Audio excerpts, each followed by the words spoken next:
Beneath his coat, he wore a worn leather jerkin laced up at the neck and shoulders.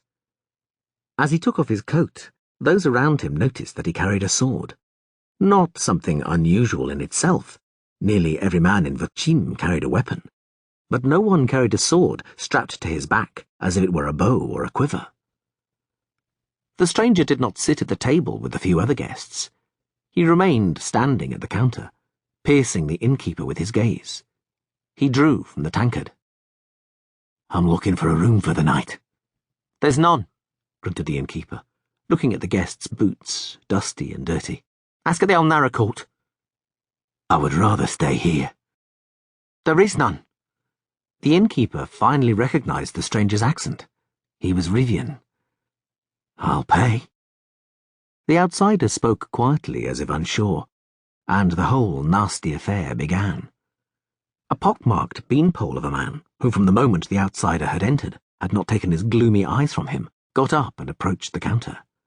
Two of his companions rose behind him, no more than 2 paces away.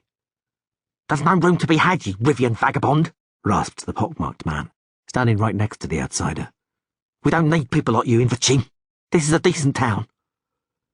The outsider took his tankard and moved away. He glanced at the innkeeper, who avoided his eyes. It did not even occur to him to defend the Rivian. After all, who liked Rivians? "All Rivians are thieves," the pockmarked man went on, his breath smelling of beer, garlic, and anger. "Do you hear me, you bastard?" "He can't hear you. His ears are full of shit," said one of the men with him, and the second man cackled. "Pay and leave," yelled the pocked man. Only now did the Rivian look at him. "I'll finish my beer." "We'll give you a hand," the pockmarked man hissed. He knocked the tankard from the stranger's hand and simultaneously, grabbing him by the shoulder, dug his fingers into the leather strap, which ran diagonally across the outsider's chest. One of the men behind him raised a fist to strike. The outsider curled up on the spot, throwing the pockmarked man off balance. The sword hissed in its sheath and glistened briefly in the dim light. The place seethed. There was a scream, and one of the few remaining customers tumbled towards the exit. A chair fell with a crash and earthenware smacked hollowly against the floor. The innkeeper, his lips trembling, looked at the horribly slashed face of the pocked man who, clinging with his fingers to the edge of the counter, was slowly sinking from sight.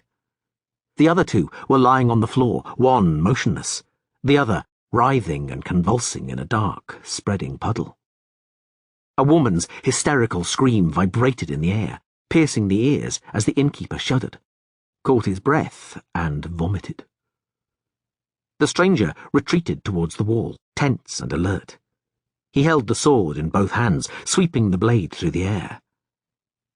No one moved.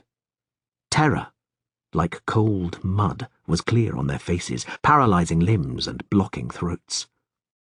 3 guards rushed into the tavern with thuds and clangs. They must have been close by. They had truncheons wound with leather straps at the ready, but at the sight of the corpses, drew their swords. The Rivian pressed his back against the wall, and with his left hand pulled a dagger from his boot. "Throw that down!" one of the guards yelled with a trembling voice. "Throw that down, you thug! You're coming with us!"